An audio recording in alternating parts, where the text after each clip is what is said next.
Kris Kringle. 2000 by Daniel Clarence Cobb. Table of Contents. Mission Briefing. Crisis in Christmas Town. Trouble in Toyland. I. Winter Wonderland. A. Crystal Caverns. E. Polaris Paradox. If. Farbus Failure. V. Snowflake's Song. Vi. Frozen Fortress. V. Noel's Nightmare. V. Eternal Evergreen. X. Just Jack. X. Angel's Ailment. She. Arctic Armageddon. G. Santa Scepter. This Christmas Eve, believe. It's tradition versus technology. Category. Science fiction. Description. Holiday/seasonal. Young adult/contemporary. When a merry band of friends learns Christmas Town is in trouble, they make a wish gone wrong on the shooting star. Transported there, they find Santa Top Elf took over instead. His former helper snatched the first snowflake that ever fell, the source of magic, but he pretends to be the good guy and steals the spotlight. Since the North Pole stopped spinning, factory workshops can't deliver any presents on time. Children have quit praying about all their problems and no longer believe that miracles can happen, losing sight of the greatest gift of all. These talented young teens have trained to be secret agents for years. Everyone embarks on a quest to save this heartwarming holiday. They're running out of time to stop Kris from melting their memories before they forget forever, but first they must deal with personal problems. Introducing a colourful cast of characters like Snowflake the Elf and Candy the Orphan, this book is sure to keep love's flame alive in a cold, cruel world. Map of Christmas Town. Polar Port/Igloo Island. Lost Lake/Chaotic Cliffs. Gemstone Gate/Hidden Highway. Winter Wonderland/Majestic Mountains. Bread Bakery, Candy and Cookie Store. Blizzard Bank/Post Office. Dentist/Hospital. Toy Factory/Magic Maker/Wreath Works. Tinsel Tailor/Candlestick Company. Candy Castle. Frozen Fortress. Nativity Manger/Reindeer Stall. Hunting Habitat/Ski Lodge. Great Tree/North Pole. Crystal Caf/Polar Bar Pub plus Rooftop Restaurant. Crystal Citadel/Control Center. Arctic Auditorium/Sugar Plum Stage. Carousel Castle. Merry-Go-Round Mansion. Chaotic Clock. Are you sure? Angel asked David. He nodded. I've got to do this for us all. If anything happens to you, I just couldn't forgive myself. Knock it off, guys. We've got a lot of work to do. Peter pointed. It's too dark in there. I'm so scared. She shuddered. We've waited for this. After years of struggle and sacrifice, all the work was worth it. I believe we're ready. Just remember your training. The powers that be put together an advanced tactical team to meet the threat head-on, deactivating the deadly device. These brave boys and girls with guts were destined to destroy the menacing monster before the machine might require a robotic revenge like some hell-bent missile aimed at annihilation. You're smart. So how do we stop it? Night vision goggles projected a map display and blueprint from the other end. Color-coded parts zoomed in while others went out of focus. According to my analysis, engineers left a hidden off button on the far side of the control center. That was their weakness and we'll take advantage of it. Once that door opens, we won't have very much time. Spread out. Peter, since you're strong, smash the door down. In this line of work, occupational hazards occurred commonly. Normally, Peter created piles of paperwork warranting sky-high insurance rate hikes, but this time he got the job done, bashing it in brutally without so much as a scratch. However, he made the terrible mistake of looking directly forward into the dark oblivion, a bottomless black hole. A blinding bright light flashed from the distance and he began to bump into the wall like a helpless wind-up toy. I need a medic. No, make it a sexy nurse with the tropical drink. Oh no, get out of there quick now. Angel gasped. I can't see where to go. He reached out for the others to drag their teammate back by the arms and legs to carry the casualty out of harm's way. Look, a laser grid. Angel blew dust from the door out of her hand. As an acrobat, you're the fastest and smallest. If you dash, you might make it. Angel nodded and put on her protective eyeglasses. She chugged caffeinated stimulants, injecting a syringe into her arm for a short burst of energy. "You've got this, girl." Glad to see all those intense hours of gymnastic lessons and pain paid off, Angel did cartwheels and backflips to get through the grid. Then she realized the target she headed towards was actually another decoy distraction. She tried to correct her course, evading the mirror image, but clicking sounds came. Looking back, she fell on her knees, closed her eyes, and cried as a sonic pulse echoed out as if to paralyze its prey. She crumpled up, collapsing. "Ouch, my ears hurt. I can't hear anything. Darn, we're too late. It knows we're here. Go on without me. Save yourself," she shouted. "We're in this together. I'll cover you. Run," David yelled, firing randomly. Angel had a flashback of younger years when she tried out for track and field. After she sprinted then slid through the doorway, the others checked over for injuries. "We can't afford to let this happen again. Another wave like that and we're done for. Send in a specialist." Peter pushed David, determined. "Come on. Only got one chance at this." David took a long, deep breath. Tinted shades and earplugs should be enough. Hopefully, by now the traps had been activated and he had a straight shot. However, a gust of wind blew him back and unexpectedly knocked the protective gear off his person. Instead, he manually plugged his ears and squeezed both eyes tight shut, except for cautiously peeking. His nose began bleeding. Each step sapped his strength as he went. Though good as gone, he had to finish the fight. Finally, he reached the spot and reluctantly freed one hand to rip through ruins of the deadly device. As he stood there on top of the hill holding greasy gears clutched in bare fists, he looked down and smiled at the success. Fluorescent lights flickered on. "Did we make it? Am I in heaven?" Angel looked up slowly. "What's going on, guys? I'm just trying to sleep here, so keep it down a bit." Nick rolled over in bed, shrugging, and set down the remote control. After breaking the annoying artifact in many pieces, they buried it in the backyard and held a funeral, hoping life would soon return back to normal now. All this for an alarm clock. Peter pondered. Hey, it could happen. Excuse me, main character coming through. Look, MR. Narrator guy. I'll be in my trailer. Just let me know when the story starts. Mission briefing. Crisis in Christmas Town. Trouble in Toyland. Christmas was coming soon, but something wasn't right. Winter was a cold time of year when no flowers bloomed and had become lonely lately. Sunlight hours grew shorter. The joy was gone. After war, poverty, starvation, and a number of new reports, it had become a sad holiday for too many poor lost souls. As the world's children forgot to have faith, it got even colder until everything froze forever. Growing up too fast, they no longer cared and shared because of peer pressure. They lost what little hope they had left. The world waited for missing miracles. Until today, the superhero destined to save Christmas in a few days was completely ignorant of its present plight. Not only was David a leader of a special organization of freedom fighters called Generation Guardians, but also an ingenious inventor with a keen technological touch. However, his friends had a lot to learn about teamwork. Their names were Angel, Peter, Melody, and Nick. As our brave protagonist dreamed peacefully, a sound wave rocked the fortress, abruptly rousing him from sweet, but brief slumber. Who would call so early in the morning? Hello, who is it? David yawned, holding a receiver to his ear as his alarm went off. He fumbled around in the dark trying to stop it, but the button was jammed tight. One has to question why he even bothered, but we're getting beyond the point. The chronometer does not involve the plot whatsoever. With one eye shut, he pulled out a rocket launcher from under his bed and fired at the menacing machine. Smoke filled the room. Unscathed, the cruel clock relentlessly mocked his efforts.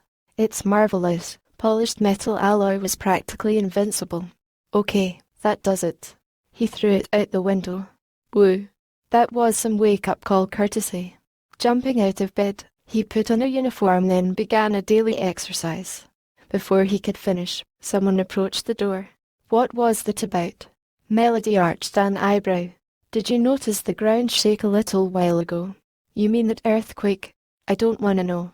Hey, since you're up, I just want to remind you we're way past you for planning a party.